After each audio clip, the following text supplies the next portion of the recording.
Você vai assistir agora mais um vídeo do canal Vendo no Escuro com Geilson Souza. Se inscreva no canal e nos canais de nossos parceiros.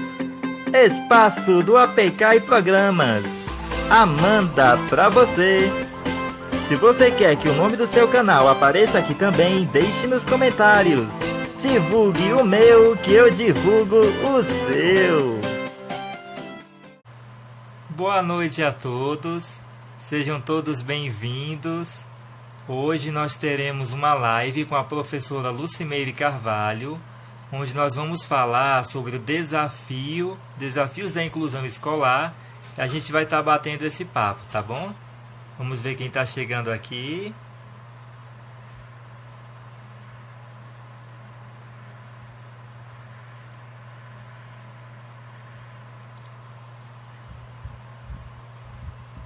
Vão falando aí pra mim como é que tá a minha imagem, se eu tô bem centralizado, se vocês estão me vendo bem, se vocês estão me ouvindo bem, tá bom? Vão me passando aí esse feedback.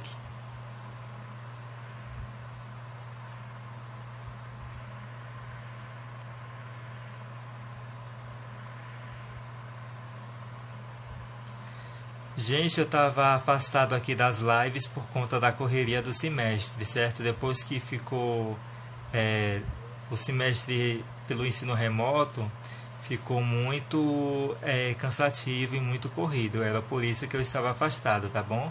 Mas agora estou de férias e estou aqui de volta com as lives.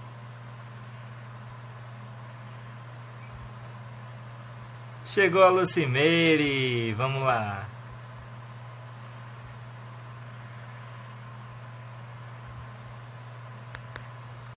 Convidar ela aqui.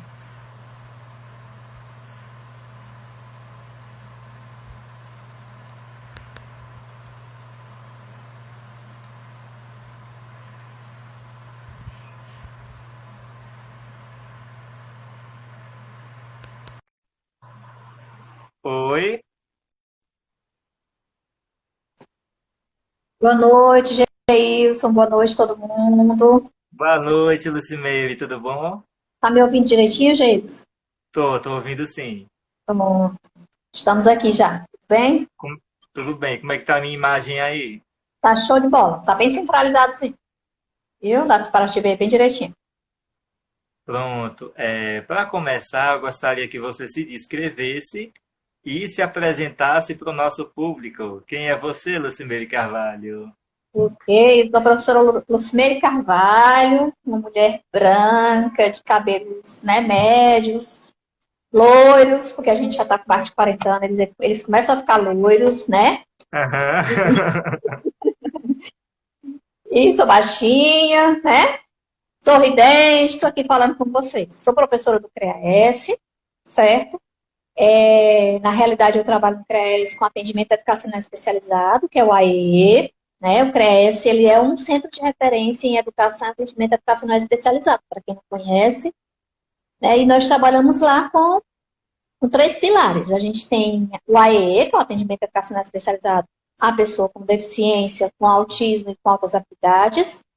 Nós temos também a pilar de formação. Nós temos vários cursos na área da educação especial, certo? Inclusive Libras, deficiência visual, deficiência intelectual, altas habilidades, AEE, deixa eu ver o que é mais. Acho que é isso, né? É transtorno global de desenvolvimento, né? Que é o autismo também. E temos um terceiro pilar, que é a produção de material para a pessoa com deficiência visual, que é o material em braille e o material ampliado. Então, é um órgão estadual, é um órgão, né, que faz o atendimento para todo o estado do Ceará. Então, a gente produz material para todo o estado. A gente atende crianças de vários outros municípios que vêm. A equipe do AE trabalha numa perspectiva de inclusão, com uma equipe multidisciplinar, que é a equipe de pedagogos, que é o meu caso, eu sou pedagoga, equipe de fonoaudiólogos, terapeuta ocupacional, psicomotricista e psicólogos, né? Então, é uma equipe multidisciplinar trabalhando com a perspectiva da educação inclusiva, no atendimento especial, né? Ou seja, complementando a questão da educação da pessoa que o nosso público-alvo é pessoa com deficiência, pessoa com autismo e com altas habilidades. Então, esse é o CREAS, ele fica no bairro de Fátima, dentro da escola, né, Instituto de Educação, uma escola muito conhecida, uma escola centenária, né, que é a escola normal, e a gente trabalha lá dividindo o espaço com a escola, né? Ok? Bom, e como o tema da nossa live hoje é desafios da inclusão escolar, foi muito bom você ter falado assim da estrutura mesmo do CREAS, né? Porque durante muito tempo eu fui atendido pelo CREAS e tem uma ligação assim muito forte, né? E já ir começando durante desde o ensino infantil, né? Que antigamente era o jardim, Sim. até a minha quinta série, que antigamente era a quarta, eu estudei numa escola especializada para cegos, que era o Instituto dos Cegos do Antônio Bezerra, inclusive que você foi até professora de lá, né? E sim, durante 5 anos, mais ou menos, eu trabalhei no Instituto dos Cegos, mudando para o CREAS só porque eu tenho gosto muito de trabalhar com a questão do atendimento, educacional especializado, então saí do Instituto e fui para o CREAS, junto com a equipe multidisciplinar. Né? O Geus foi meu aluno não de sala de aula, mas foi meu aluno na itinerância. Né? Na época do Instituto, eu trabalhava em sala de aula como professora alfabetizadora e trabalhava também como itinerante. O que é a itinerância? Né? Que foi um serviço que acabou. A itinerância eram professores especializados na área da deficiência visual que acompanhavam os meninos que saíam justamente do quinto ano ou alunos mesmo que estavam em outras escolas, né? Que iam para a escola regular. E aí a gente fazia esse acompanhamento. Toda semana a gente ia na escola, pegar o material do aluno, produzia o material para ele em braille, né? Ou ampliado, se ele tivesse baixa visão. E a gente fazia esse intercâmbio com o professor. Já era um processo de inclusão. A itinerância, ela iniciou, na realidade, ainda na era da integração. Né? A integração é aquele momento onde não existia a obrigatoriedade da pessoa com deficiência estudar em escola comum, mas alguns estudavam, muito poucos, né? Então, esse professor ele fazia essa interação mesmo com a escola para que desse condições para que a pessoa estivesse na escola comum. Hoje, quem faz esse serviço é o professor do AEE, né? O professor das salas de recurso multifuncional. Quando o professor da sala de recurso multifuncional ele não tem o conhecimento do Braille, ele nos procura no CREAS, onde a gente faz também esse intercâmbio. Só que não mais com aquela roupagem que era ir para a escola, a gente passava a manhã na escola, né?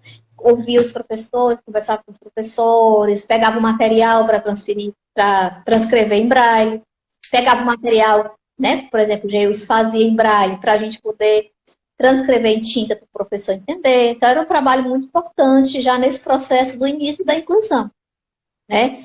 E hoje quem está fazendo é o professor do AEE, né, das salas de recurso multifuncional. Ok? E já entrando assim no nosso tema, né, no seu tempo de itinerância, né, quais os desafios que você encontrava quando ia visitar as escolas, né? Quais eram as queixas que aí os alunos relatavam? Quais eram as dificuldades de aluno, de professor? Como era essa experiência, assim? Foi uma experiência muito boa para mim, maravilhosa, sabe? Foi o que me fez ver que a inclusão realmente, porque assim, quando começou o processo de inclusão, como eu era professora de escola especial, a gente tem uma certa resistência. Ah, como é que o professor da escola comum vai dar conta? Eles não conhecem o aluno cego, eles não sabem, até porque na época eu só trabalhava com pessoas com deficiência visual. Então, quando eu comecei a fazer a itinerância, né, esse intercâmbio, essa interação com a escola, o que eu percebi, né? Que há uma necessidade realmente de que a pessoa, por mais cursos que a gente tenha, por mais formação que o professor tenha, né, que isso é essencial e necessário para o processo de inclusão, mas a inclusão, ela realmente só vai acontecer com a vivência. Ou seja, a partir do momento que o professor ele começa a conviver com a pessoa com deficiência, certo? Por exemplo, você essa semana mesmo fez uma postagem onde você falou que ensinou o professor da universidade a como lidar com você. É dessa forma, tá? Então, a inclusão, a gente poderia dizer assim, mas na inclusão, será que não era melhor ter preparado todos os professores antes? poderia ter sido muito bom, mas ela só se consolida mesmo, né, Geilson, quando na realidade nós convivemos com uma pessoa com deficiência, porque a deficiência, ela é uma limitação, né, não é uma doença, é uma limitação, mas ela, a cada aluno que a gente tem com deficiência, ele é um aluno diferente, porque ele não é a deficiência, ele é uma pessoa com uma deficiência. Então, naquela época, era bem complexo. Por que era complexo? Estava tudo iniciando. Era muito difícil você ver alunos com deficiência nas escolas, né? E trabalhar nessa inclusão do cego ainda era mais difícil, porque a cegueira, ela, muitas vezes, ela traz uma dificuldade maior das pessoas, como eu ouvi professores dizer, mas eu não sei como falar com esse menino, né? Eu não sei falar com essa menina, como é que eu vou lidar com ela, como é que eu vou fazer na sala quando a gente tiver uma leitura, o professor ele vai ler, o material dele vai ser em braille. Teve uma professora, não sei se eu já contei esse curso, mas teve uma professora na época da sua inclusão, né? Que eu peguei a sua inclusão chegando na escola, regular, saindo do instituto. E aí ela me falou assim, professora, eu vou ter dificuldades, eu não sei nem como falar com esse menino. Eu disse, professora, a gente está aqui para ajudar. A gente está aqui para a gente descobrir como é que vai ser tudo isso, né? A gente vai descobrir junto. E acho que um mês depois, foi 2 meses depois, ela veio e disse assim, olha, professora, eu queria lhe pedir desculpa, porque realmente o Geilson é um dos meus melhores alunos e ele me ensinou como lidar com ele. Eu não lembro o nome da professora na época, mas era uma professora, acho que de geografia. Geografia era história. Então, assim, foi um processo bem complexo, né? Os meninos chegando na escola. Quando eu trabalhei na itinerância, e agora eu vou falar um ponto da inclusão, que eu acho muito importante, né? Que é justamente quando eu comecei a trabalhar na itinerância, eu peguei você, peguei a Patrícia, que eram alunos do Instituto dos Cegos. Eram alunos alfabetizados em braille, já tinham toda uma autonomia de escrita, inclusive a Patrícia usava até máquina, né? Você usava reglete. Isso. E eu acho que eu ainda não tinha domínio da parte da informática, né? Eu usava mesmo reglete. E quando esses 2 meninos que eu peguei nessa parte da itinerância, o processo eu não vou dizer que o processo de inclusão foi fácil, mas foi bem mais tranquilo do que aqueles que eu peguei. Por exemplo, tinha uma menina que ela estudava na tua escola, que eu não lembro o nome dela. Não sei se você lembra. Mas ela nunca tinha ido à escola. E o processo de inclusão... eu lembro dela, Yasmin. Yasmin, exatamente. A Yasmin não sabia braille, a Yasmin nunca tinha ido à escola, né? E aí, o que acontece? O processo de inclusão da Yasmin foi muito mais difícil do que o de vocês, né? E eu vou dizer uma coisa. Na parte pedagógica, o processo de inclusão ele não foi muito difícil. O que era mais difícil era a metodologia do professor. Eu me lembro um caso que você pediu para falar com o professor de matemática, porque quando ele ia dar potência, ele falava, né? Ó, você eleva esse número a esse.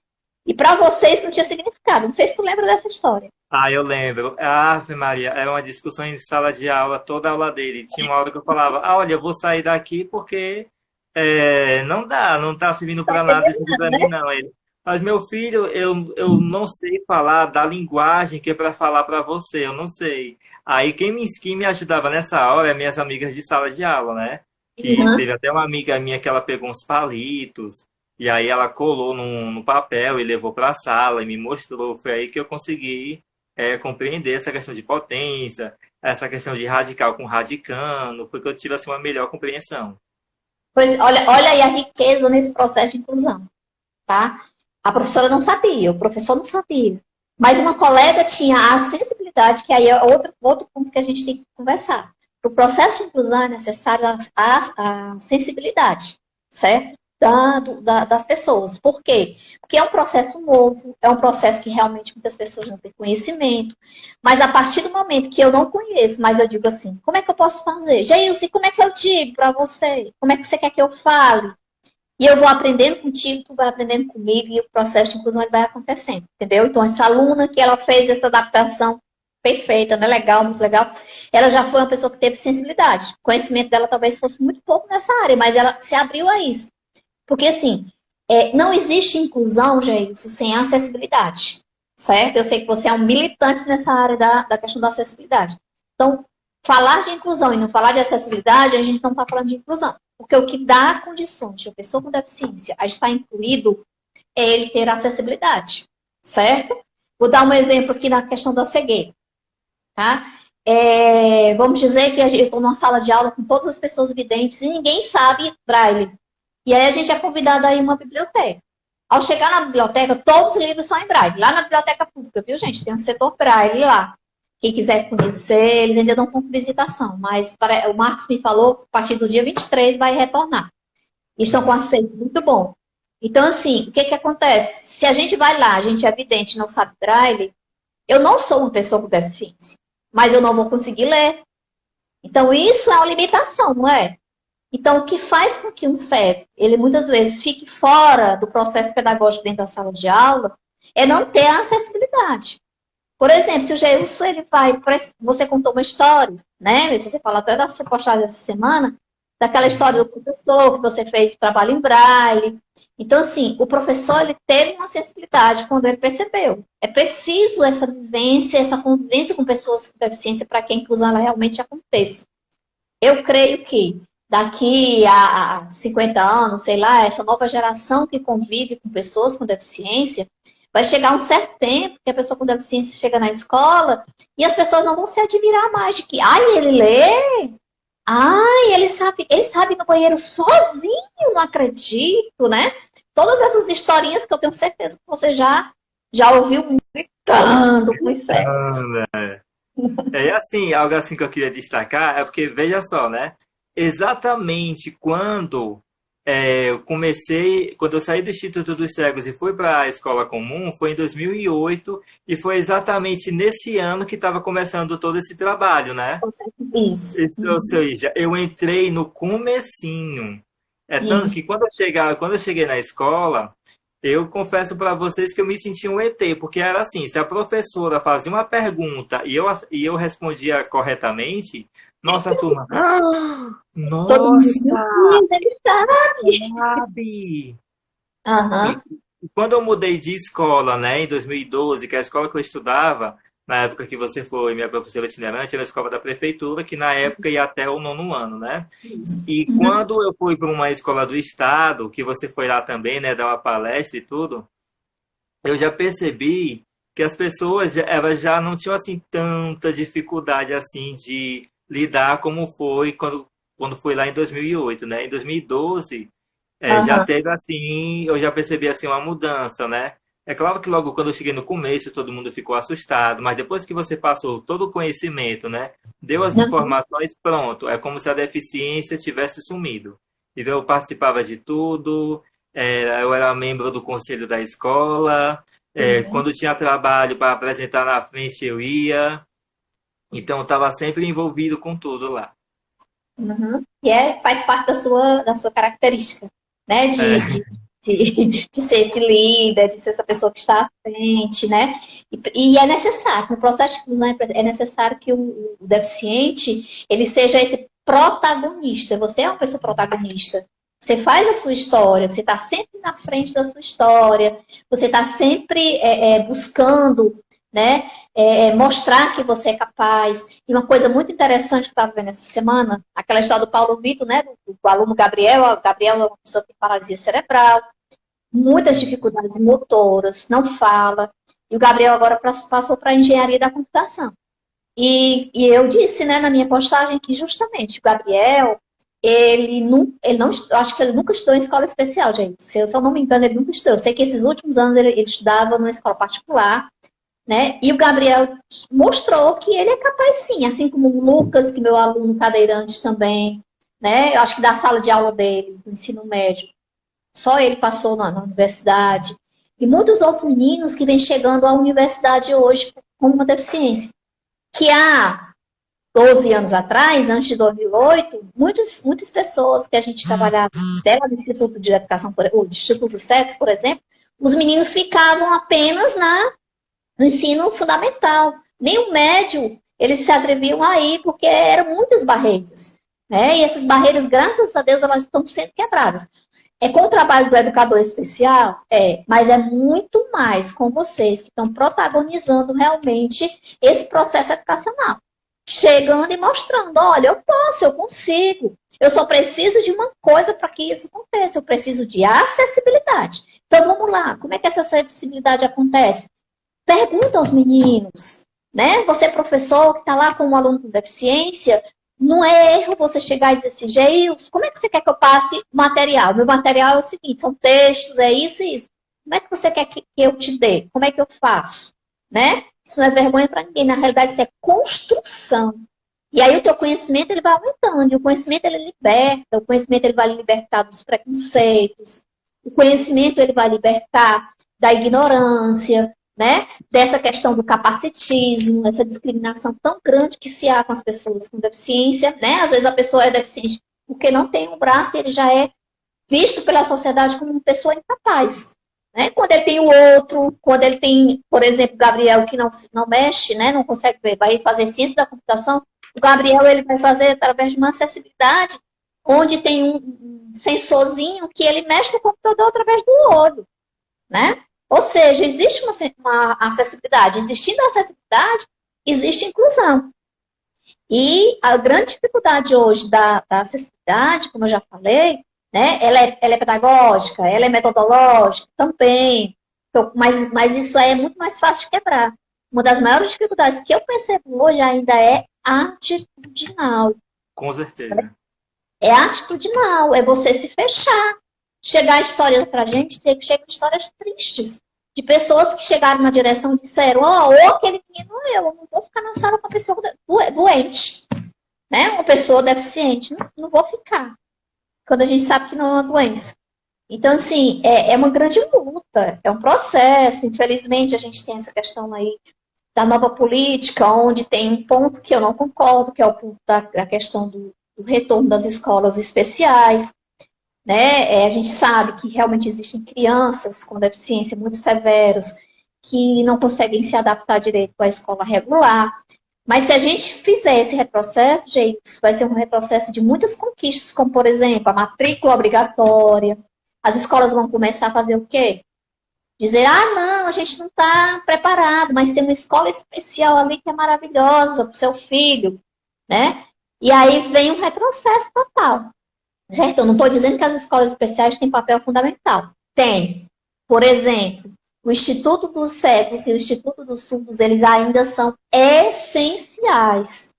Eu acredito na inclusão, sou uma grande defensora da inclusão, mas eu acredito que no nosso estado foi uma grande sacada mesmo do governo manter as duas escolas especiais. Por quê? É muito mais fácil, como eu já falei, sobre a questão do seu processo de inclusão, por exemplo, quando eu te peguei com autonomia de leitura e escrita. Você tinha autonomia. Então, eu produzia teu material, eu levava teu material em braille, e você se desenrolava tudo. Tá entendendo? Então, é um processo mais fácil. Com certeza que é um processo mais fácil. Tá? Mas aí, o que acontece? Né? E o Instituto dos Cegos, ele faz o quê? Eu ainda acho uma escola necessária a pessoa com deficiência visual. Por quê? Porque a maioria das escolas, na maioria não, né? Todas as escolas de ensino regular, grande parte dos professores, eu diria 99,9% mesmo, não sabem braille. Como é que eu vou alfabetizar uma criança se eu não sei uma metodologia necessária para ele entrar no mundo da leitura e da escrita? Então, é alfabetizado lá no Instituto. Sexto ano vai disparar, não vai ser fácil, como não foi para você, você sabe disso, você sabe de todos os obstáculos que nós passamos, mas você mostrou, com 2 meses, a professora veio me pedir desculpa, porque achava que não ia conseguir falar com você, e você era um dos melhores alunos da sala, né? Então, assim, é uma grande luta, viu, gente, do dia a dia, a cada instante, né? É uma luta, assim, constante, né? Inclusive, na pedagogia é algo que eu luto bastante, algo assim que eu sempre, quando eu tenho oportunidade, eu bato na tecla, porque a gente tem a disciplina de Libras como disciplina obrigatória, mas a gente não tem braille. E aí, o pedagogo se forma, chega na sala de aula na escola comum, como é que vai alfabetizar uma criança cega se lá na formação não teve? Então, acredito assim que para que a inclusão possa acontecer de maneira plena, é preciso acontecer uma mudança geral na educação, é preciso haver uma mudança de, primeiro, mentalidade, a mente da pessoa. Precisa mudar a mente do professor, principalmente a mente do professor, porque uma coisa que eu percebo, né, é que os estudantes, eles são mais sensíveis. Agora, tem professor que você tem que quebrar a cabeça, porque é complicado. Então, o professor, ele tem que reconhecer que ele não sabe, ele tem que ter a humildade de chegar para o aluno e falar, olha, eu não sei lidar com você, mas eu estou aqui para aprender. E se abrir ao aprendizado, se abrir ao conhecimento. Porque, infelizmente, o que acontece em alguns casos é o professor, ele não quer, digamos assim, reconhecer que ele não sabe, ele não quer se rebaixar aquele aluno com deficiência. Ele não quer se sentir, digamos assim, um inferior. E quando vem um aluno com deficiência que enfrenta, que bate de frente de maneira respeitosa, que é o que eu falo sempre, né? Que a gente tem que lutar pelos nossos direitos, mas primeiro a gente tem que cumprir com os nossos deveres e a gente tem que lutar pelos nossos direitos de maneira respeitosa, sem ofender ninguém, sem xingar, sem precisar chamar a barra pesada, no diálogo, só partir mesmo assim pro barraco em último caso, porque eu tenho a seguinte filosofia. Primeiro eu vou pro diálogo, se resolver, ótimo, se não resolver, eu vou pro barraco, e aí vai. Assim, é uma questão, sabe, que a gente tem que perceber na postura do professor. Nós, quanto professores, nós temos que perceber que a educação, ela se modifica de acordo com a modificação social. A educação faz parte, né, a escola, ela faz parte de um processo social. Ela é um núcleozinho da sociedade. Então, a sociedade, ela muda, né, a sociedade, essa educação é um processo histórico, social, cultural, né, e eu tenho que perceber esse processo. Eu não posso querer dar aula hoje como eu dava aula no meu início de carreira. Não posso, né? As crianças mudaram, a gente tem uma outra estrutura de escola, certo? A gente precisa entender, porque, por exemplo, nós vemos muito comportamento de alguns professores de dizerem o seguinte, né? Quando eu trabalhava há 20 anos atrás, era muito mais fácil ensinar, os meninos aprendiam, e era uma metodologia tradicional e aprendiam. Nós temos que ver que há 20 anos atrás a escola era diferente, a escola não era uma escola de diversidade. Nós não tínhamos pessoas com deficiência dentro da escola. As crianças que apresentavam dificuldade de aprendizagem, logo, logo elas eram excluídas. Elas iam lá ficando reprovadas, até chegar lá no EJA à noite e desistir do processo, né? Hoje não, hoje a gente tem que ver que a gente tem uma escola diversificada. A gente tem um conhecimento científico que nos ajuda. E aí eu não posso viver com uma postura engessada, né? Nós temos, por exemplo, a neurociência hoje que traz muitas informações para que a gente mude a nossa postura pedagógica, da nossa metodologia, né? Cientificamente comprovado que existem diversas maneiras de se aprender. Então, eu não posso trazer uma única metodologia para a minha sala de aula, eu tenho que observar as especificidades dos meus alunos, né? Por exemplo, uma pessoa cega, isso aí quando a gente fala de inclusão, o pessoal fala muito de igualdade, mas a gente tem que perceber na equidade. A igualdade é a igualdade de direitos, você tem igualdade como você foi fazer o Enem, você passou no Enem, você teve direito à sua vaga, você sempre teve direito à escola, isso é igualdade. Agora, a equidade o Geilson que está na universidade precisa de uma adaptação das atividades, né? Para que ele se equipare, ou seja, ele fique igual aos outros. Tá entendendo? E o Geilson não é igual aos outros, tá? O Geilson é outra pessoa. O João é outro, a Maria é outra. Então, a gente, quanto professor, a gente tem que observar que essas coisas mudaram e que eu não posso ficar com um comportamento engessado. Então, comportamentos de professores que estão conseguindo entender o processo de inclusão é um comportamento de pessoas flexíveis, é um comportamento de pessoas de abertura ao conhecimento, de abertura ao novo, que é muito difícil. E é uma característica do ser humano não se abrir ao novo, né? Ter a dificuldade desse novo. E aí, quando a gente aprende a questão da humildade, realmente, de chegar para o aluno, né? Essa questão do Braille, até a Lorena comentou aqui, né? Que ela como professora de matemática, ela disse que na licenciatura só oferece a disciplina de Libras. Existe um preconceito muito grande com o sistema Braille, de achar que o Braille é muito difícil. Na realidade, o Braille não é nada difícil, né? Ô, Luanzinho, boa noite. Você entrou agora, não foi? Boa noite, meu lindo. Olha, o Braille, ele é um código, certo? Ele é um códigozinho que você vai memorizar, diferente da Libras, que é uma língua com toda uma estrutura muito mais difícil. Então, tem pessoas que acreditam que, eu vou ter que aprender Braille, eu vou ter que, eu não consigo, porque o meu tato não é bom. Quem é vidente não vai aprender Braille com tato, vai aprender Braille mesmo olhando, vendo e lendo, né? Então, existe um preconceito muito grande contra o Braille por achar que é muito difícil. Ver só aquelas bolinhas brancas, e aquelas bolinhas brancas, elas são lindas e maravilhosas. Elas se juntam uma à outra e formam lá todo o nosso sistema de leitura, né? Que é o que liberta a pessoa cega a ter acesso ao conhecimento. Hoje nós temos, claro, outras tecnologias muito importantes, mas isso não desfaz a necessidade da aprendizagem do Braille. Uma criança cega, ela tem que aprender... Oi, Wilson, boa noite, meu lindo. A criança cega, ela tem que aprender o Braille, assim como uma criança vidente tem que aprender a ler e a escrever em tinta. Certo? Eu não vou colocar uma criança vidente para as tecnologias que nós temos hoje no computador, antes ela ter realmente todo o domínio do sistema de leitura e de escrita. E o domínio de leitura do sistema de leitura, domínio, né, desse sistema de leitura e escrita para o cego é Braille. Por isso a necessidade ainda do Instituto dos Cegos, porque é uma especificidade. A partir do momento que nós tivermos escolas onde os professores sabem o sistema, a partir do momento que nós tivermos escolas bilíngues, nós não vamos mais necessitar das escolas especiais. Agora, Geilson, eu vou te dizer, isso não é para amanhã, nem para daqui a 10, nem 20 anos, não. É um processo. É um processo que nós hoje, você como pessoa com deficiência, eu como educadora especial, a gente está passando por esse processo, abrindo caminhos para que isso vá acontecendo. Fico muito feliz porque esses caminhos, eles realmente estão sendo abertos, né? Daqueles meninos lá do Instituto dos Cegos, que estavam lá, que muitas vezes as pessoas não acreditavam, né? Hoje eles estão na universidade. Tá você, tá a Beatriz Samara, tá o Jaime, né? E muitos outros meninos que estavam lá com a gente.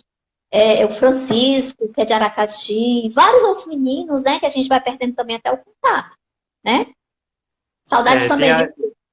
Tem a Maria Carvalho, né, que se formou em licenciatura em teatro. A Maria faz um trabalho belíssimo, né? Na comunidade que ela mora, o moral que ela tem. Então, tudo isso é protagonismo, né? E tudo isso é real e foi possível por conta do processo de inclusão.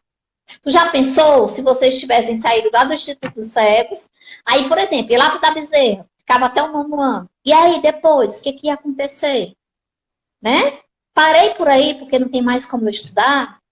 Gente, isso é embarreirador. Isso é embarreirador, não é a deficiência que você tem, não. O que é embarreirador, o que faz com que a inclusão não aconteça, são essas questões. O não oferecimento de material, as escolas não preparadas, professores também que não se preparam. Então, isso é embarreiramento para o processo de inclusão. Cegueira não é embarreiramento, autismo não é embarreiramento, deficiência surdez não é embarreiramento, certo? O Wilson está dizendo, vale destacar que essa escola especial voltada para o preparo de base de cegos e surdos é diferente da escola especial que é nova. Exatamente. Já ia dizer isso. Porque, por exemplo, o Instituto dos Cegos ela é uma escola que trabalha com todos os princípios da escola regular, conteúdo, tudo, preparando o aluno mesmo, né? É uma escola de seriação, diferente das escolas especiais que era muito mais para socialização, para o trabalho. Gente, nós tínhamos escolas especiais que as crianças iam, né? Ou jovens iam, conviviam só com pessoas com deficiência, e só brincavam realmente, porque não se acreditava, né, na capacidade que aquela criança poderia desenvolver, certo? Olhava para ele e dizia, não, mas ele é especial, né? Essa história do especial é incrível, mas é uma verdade. Não, ele é especial, e aí? Né? E aí, justamente esse processo que a inclusão vem lutando contra, tá? O que a gente tem contra esse processo da educação especial é justamente isso, é leva para a escola especial, isso não se acredita naquela criança. Ah, professora, você pode dizer assim, não, mas Mary, mas os meninos estão indo para a escola regular e também não estão se acreditando. Mas é um processo, como eu estou te dizendo. E é um processo que é você que está quebrando, né? É o professor da educação especial que está tentando quebrar também. Mas eu vou dizer uma coisa, o protagonista dessa história mesmo são vocês com deficiência. São vocês que estão chegando, você que chegou lá na UFC e foi mostrando, né? Fez lá o trabalho em braille e disse, professor, agora leia.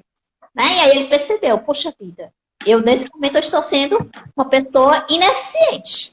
Eu não vou conseguir ler esse material do aluno, tá? Então, é preciso que a gente... Oi, Calcinha, um abraço. Igual você está dizendo, todos nós somos especiais, com certeza. Né? Então, assim, esse protagonismo da pessoa com deficiência, de meninos com autismo que estão na universidade, né, no IFCE, nós temos o caso de 2 alunos com autismo lá, que são atendidos pelo CRES, que estão no IFCE, né? Um cadeirante que chegou para mim, nem lia, o menino, com 20 e poucos anos, quase terminando o ensino médio, ele não lia, a gente foi trabalhar esse processo de leitura urgente, e agora ele passou no IFCE, né? Parece que ele vai fazer teatro também, assim como a Maria, certo? De Fátima. Então, é esse processo, né, que vai acontecendo, e a gente vai tentando fazer com que vocês vão mostrando para a sociedade mesmo, vamos lá. E aí a gente, quanto educador especial, né, quanto soldados desse processo de inclusão, a gente vai buscando lutar para que não haja retrocessos. A gente não pode aceitar retrocessos. Não é isso? De maneira nenhuma. Precisamos lutar porque conquistar o que a gente tem hoje não foi tarefa fácil. Muita gente chorou, muitas noites mal dormidas, sabe? E a gente sabe o quanto é difícil chegar até aqui. O quanto foi difícil chegar até aqui, o quanto também está sendo difícil permanecer.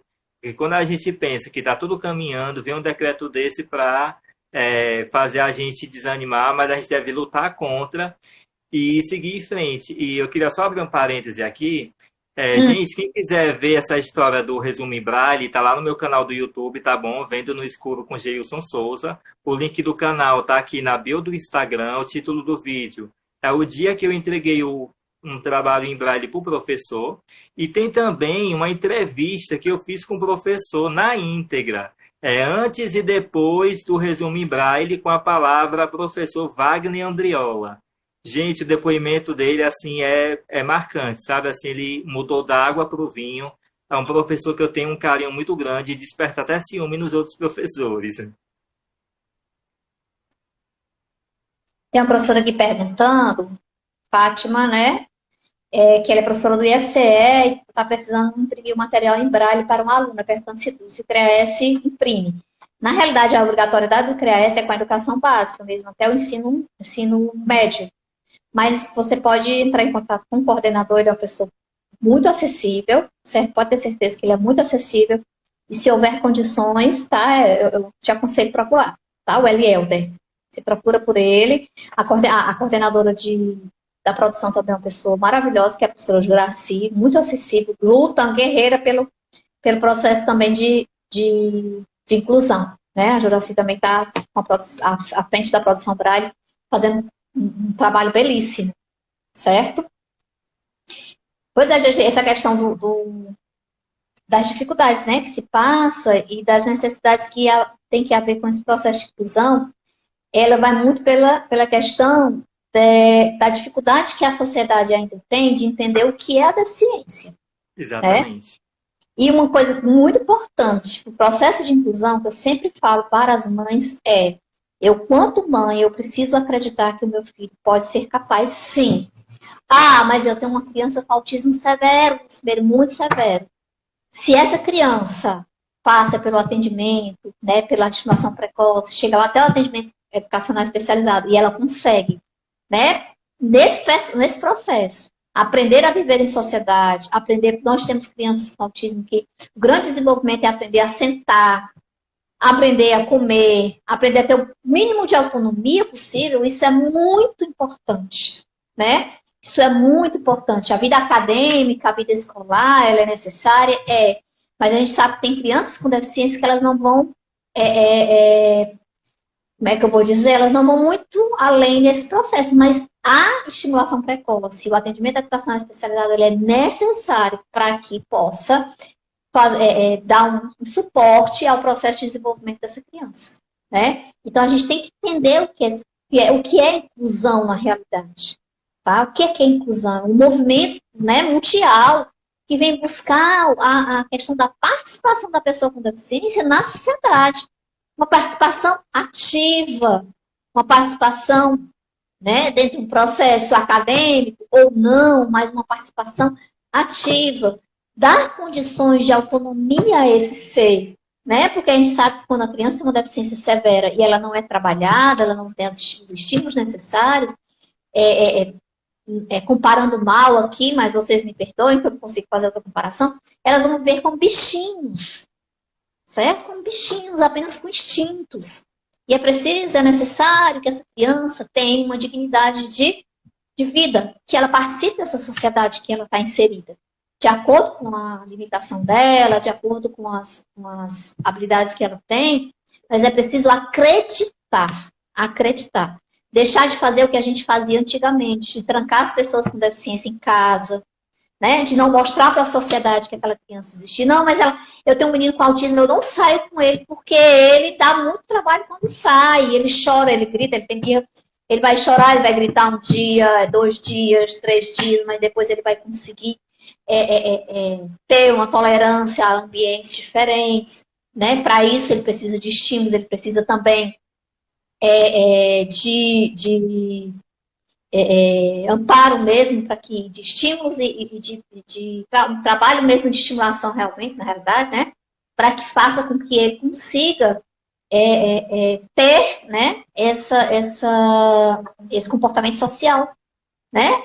Digno. E é você perseverar até o fim, porque nem tudo é da noite para o dia. Para mim chegar onde eu cheguei aqui hoje não foi fácil. Foram 4 anos fazendo o Enem. 4 anos fazendo o Enem. Outra coisa, a família, ela tem um papel fundamental nesse processo de inclusão. Porque a minha mãe, a minha família me apoiou muito, né? Eu me lembro que teve uma época aí no último Enem, eu fiz só por fazer, eu estava completamente sem esperança. No segundo dia do Enem, eu já nem queria ir mais, me deu uma crise de choro, e a minha mãe, não, você vai. A gente lutou tanto para morrer na praia, você vai sim. E aí a gente foi e conseguimos vencer, consegui ser aprovado. Então a família tem um papel assim fundamental, sabe? Hoje eu tenho autonomia, foi na universidade que eu aprendi a andar sozinho na rua. Hoje eu já vou para a faculdade sozinho. Hoje, assim, entre aspas, né? Por conta da pandemia, estou tendo que ficar em casa. Mas na faculdade, eu já estava indo para a faculdade sozinho, né? O meu aniversário do ano passado, olha só como a inclusão é importante. O meu aniversário do ano passado, quem organizou foram as minhas amigas da faculdade. Sabe o que elas organizaram para mim? Um passeio de bicicleta na beira-mar, que era o meu sonho andar de bicicleta. Elas foram lá, se juntaram e no dia do meu aniversário realizaram o meu sonho de andar de bicicleta. Isso aí tá até... Isso é inclusão, gente. Esse registro tá no canal também, tá lá. Quer saber como o cego anda de bicicleta? Assista esse vídeo, tá lá. Sabe? Isso é inclusão. E outra coisa, não é só a pessoa com deficiência que ganha com a inclusão. As outras pessoas também ganham.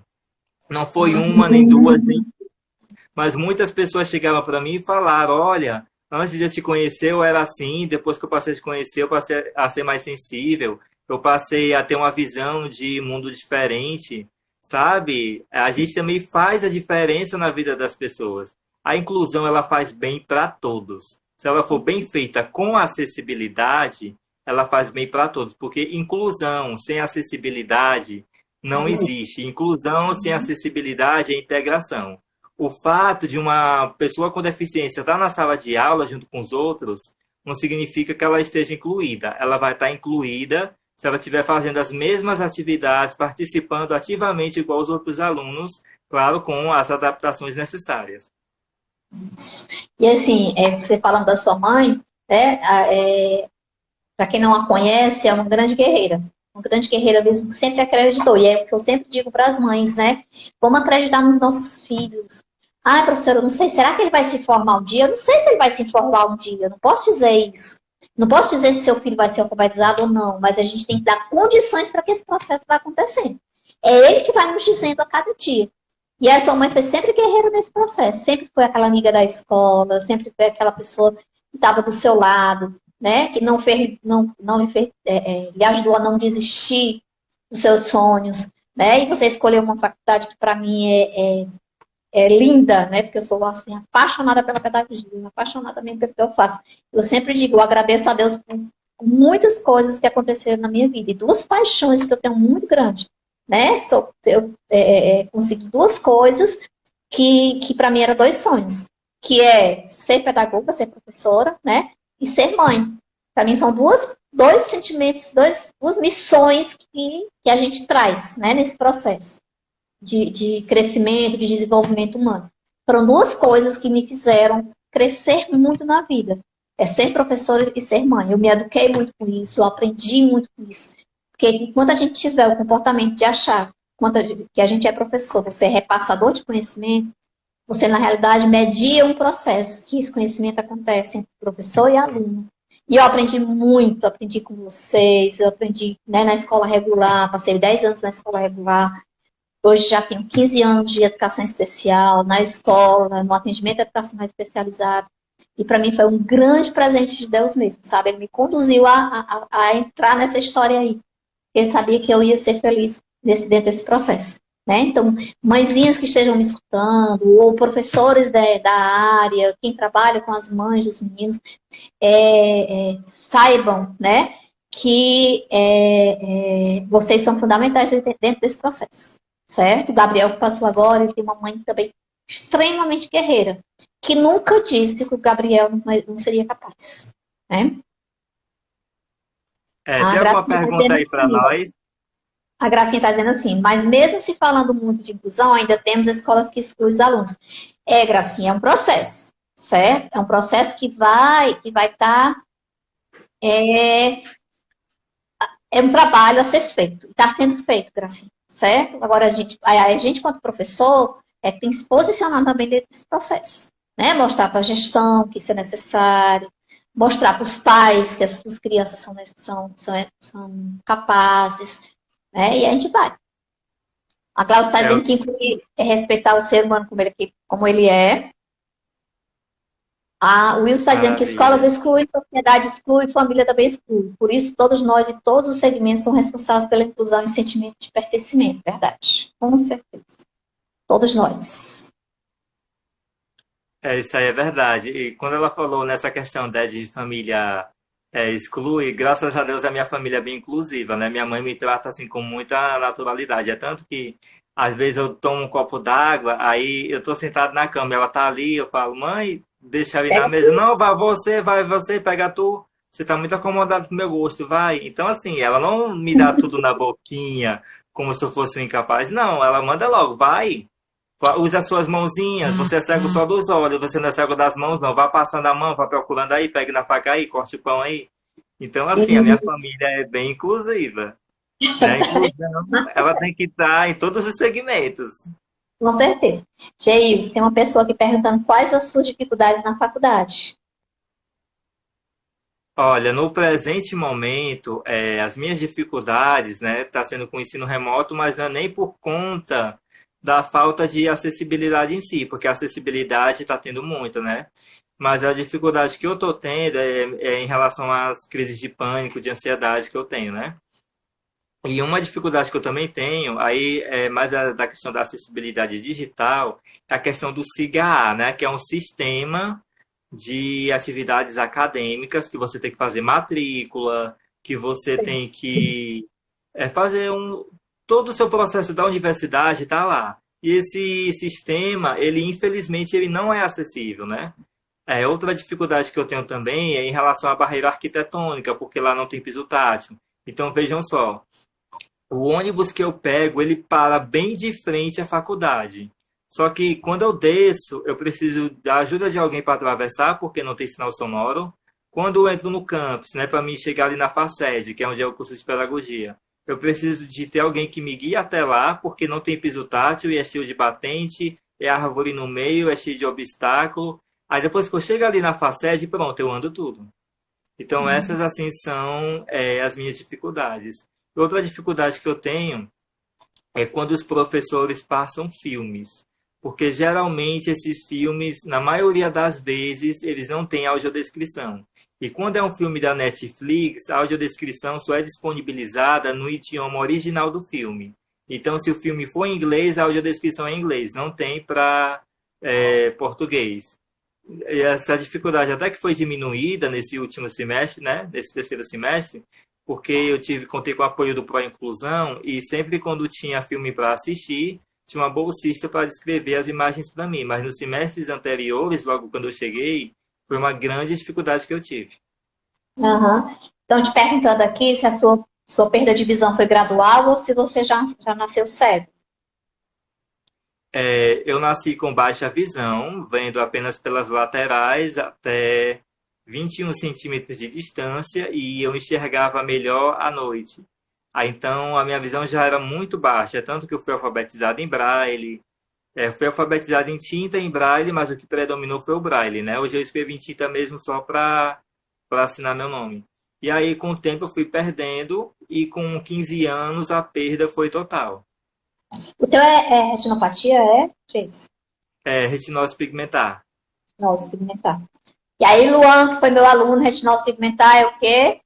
Lesão na mácula, lesão no centro da retina. Por isso que o Geilson enxergava pela lateral. Enxergava melhor à noite, por quê, Luan? Porque ele tinha a questão das células, das bastonetes, né? Enxergam melhor a questão da noite, né? Só as laterais. Ele não tem cores, ele não precisa. E ele está perguntando como foi seu processo de aceitação. Você, quando foi perdendo, teve algum... Ficou muito chateado? Como é que foi?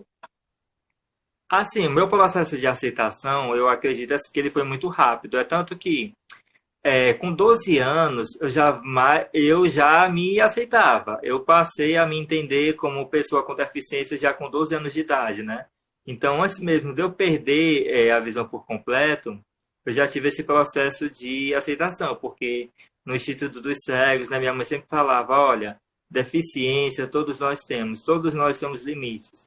Alguns têm dificuldade no aprendizado, você tem a dificuldade na sua visão, outras pessoas têm dificuldade na audição, outras pessoas têm dificuldade de falar em público. Então, eu sempre fui crescendo com essa filosofia, com essa mentalidade. Agora sim, claro que não foi fácil. Eu tive muita dificuldade para aceitar o Braille. Eu não queria aceitar o Braille de jeito nenhum. E como na época eu tinha baixa visão, eu queria porque queria escrever em tinta, mas o médico já havia falado para minha mãe que a tendência era perder, então foi por isso que eu fui alfabetizado em Braille, e com 12 anos a aceitação veio assim, de forma natural. Mas ela veio assim, se consolidar mesmo, foi com meus 14 anos de idade, que foi que eu fui para a escola regular, e também eu navegava muito naquele site que hoje, infelizmente, não existe mais, né? Que é o site da Rede Saci, que tinha muito artigo, muitas notícias sobre deficiência, que falava sobre essa questão da aceitação, né? Que falava que ser diferente é normal, que ter uma deficiência, que ser diferente não te faz menor. Então, eu lendo esses artigos, eu lendo esses textos, a aceitação ela foi se consolidando e se tornou assim uma aceitação por completo mesmo depois que eu conheci a história de Helen Keller, que eu conheci a história de vida dela e que eu pensei, nossa, se ela era surda e cega e levava assim uma vida normal, conseguiu estudar, por que eu que só tenho uma deficiência visual não posso, né? Então, foi aí que eu comecei a entender que a deficiência ela é apenas uma característica. Então, hoje, eu não vejo a minha cegueira como uma maldição, como um problema, como uma cruz, como um fardo, mas eu vejo apenas como uma característica a mais. Assim como eu tenho cabelo preto, eu tenho pele branca e sou cego, é apenas uma característica a mais. Uhum. O Luan, esse rapaz está perguntando para ti, ele é professor do AE, certo? Ele tem glaucoma e está perdendo a visão periférica. Mas o Luan sabe braille já aprendeu. Foi, Luan? Então, assim, essa questão da aceitação, né, esse processo também vem muito, se vocês perceberem a fala do Geilson, vem muito da questão familiar, sim. A Tânia, em nenhum momento, ela via o Geilson como coitadinho. Em nenhum momento ela tratou o Geilson como coitadinho, né? O tempo inteiro ela sempre mostrou para ele que ele podia conseguir. E uma coisa importante que ele falou agora, quando conheceu a história de Ellen Keller, para vocês verem como há uma necessidade de referência. Quanto essas referências, essas histórias precisam ser contadas, onde eu chego, eu conto a história do Geilson que está lá na universidade, do Jaime que está lá na universidade, da Beatriz, né? De todos aqueles que a gente conhece que tiveram muitos obstáculos para chegar até lá, tá? Do Lucas agora que passou, do Gabriel, dos meninos que estão chegando mesmo na universidade. E a universidade está sendo mexida, sacudida, né? E a Glaucia está te perguntando, Geilson, como é que está a tua visão central? A minha visão central, no caso aqui vê de frente, é? A central essa aqui de frente. A periférica Não. é a da lateral. Ah, tá. Não, a central eu já nasci sem ela, eu nunca tive a central. Ele não enxerga, Glaucia, os detalhes, né? E agora perdeu a periférica também, né, Juju? Isso, perdi a periférica agora. Só claridade. Claridade. Inclusive a claridade, ela é algo que me incomoda bastante. É por isso que eu tô de óculos escuros, né? Então, sempre quando eu vou gravar vídeo, eu só acendo a luz do quarto quando eu vou gravar vídeo, quando eu vou tirar foto, alguma coisa assim. Mas quando não, deixo a luz apagada, porque dói demais, me incomoda demais. Incomoda. E há muitos meninos, né, que têm deficiência visual, tem essa questão da luz, né, da complicação da luz. Certo?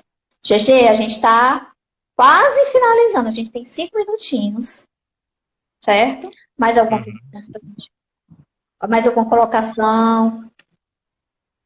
Bom, eu quero agradecer a você por ter aceitado o convite, muito obrigado. Quero agradecer a todos que participaram. Quero dizer que essa live ela vai estar salva aqui no IGTV, né? Que eu já fiz uma live com a Lucimeire, mas na época eu era recente no Instagram, não sabia salvar. Agora já sei, então essa pedra preciosa que foi hoje, essa live vai estar salva no IGTV e logo mais vai estar salva também no meu canal Vendo no Escuro com Geilson Souza. E vamos divulgar, né? E vamos divulgar porque tem muita coisa legal, tá certo? Tem vídeos meus na universidade, tem tutoriais. Tem lá a entrevista do professor, se vocês quiserem conhecer, tá bom? Tem outros vídeos de outros youtubers com deficiência, vale a pena. Inclusive o Luan está dizendo aqui, ó, produz um podcast, um vídeo, né, para mostrar a sua história. Ele tem um canal, Luan. Entra lá no canal dele, né, Vendo no Escuro. É isso, James? Vendo no Escuro?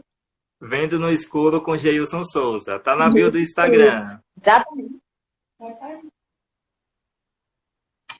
Certo? E aí, para a gente finalizar também, eu queria agradecer, né, pelo seu convite, por sempre fazer parte da sua vida, né, desde a nossa itinerância, certo? E sabendo que nós estamos lutando por esse processo de inclusão, porque a gente acredita nele e a gente está vendo resultados. Por que a gente acredita? Quando você vê resultados do que está acontecendo, você acredita, né? É como eu disse no começo, eu tive, assim, uma certa embarreiramento mesmo no início, achando que era loucura esse processo de colocar os meninos na escola regular, porque eu era educadora especial, né, na escola, eu tinha uma visão de escola especial. E hoje eu acredito plenamente nesse processo. Acredito plenamente que a gente está lutando para que esse processo realmente aconteça.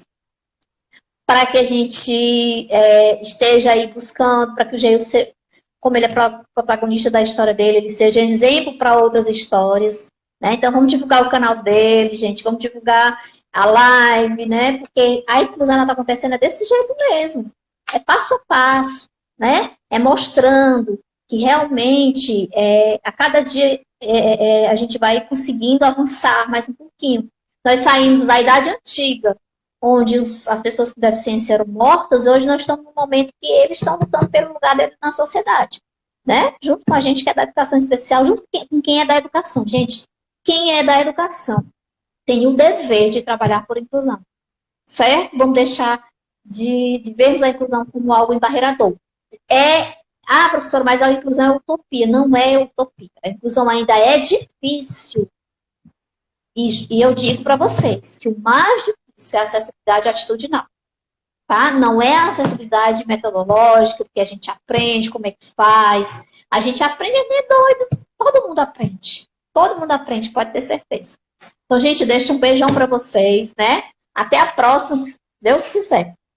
Deus quiser, ainda viram muitas, viu? Viram lives, viram artigos, viram livros, quem sabe até novela das nove. Não é não?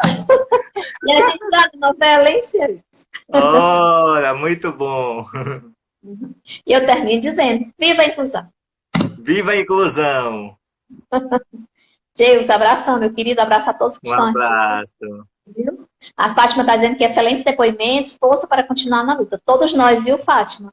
Lá no IFCE tem uns meninos lá com deficiência e o IFCE eu aplaudo, porque eles estão conseguindo fazer esse processo de acolhimento desses meninos. Pode ter certeza disso. Ok? Um beijo no coração de vocês. E se inscrevam no canal, tá na bio do Instagram, tá bom? Me segue lá, compartilha pra geral. Ajuda essa mensagem a chegar mais longe. E aperta o sininho. E aperta o sininho. Tchau, tchau. Tchau.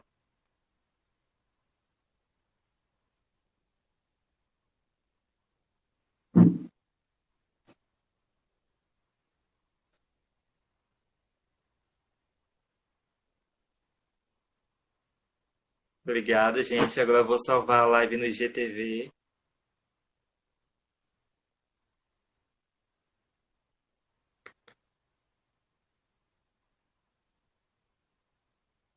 Cause he was just a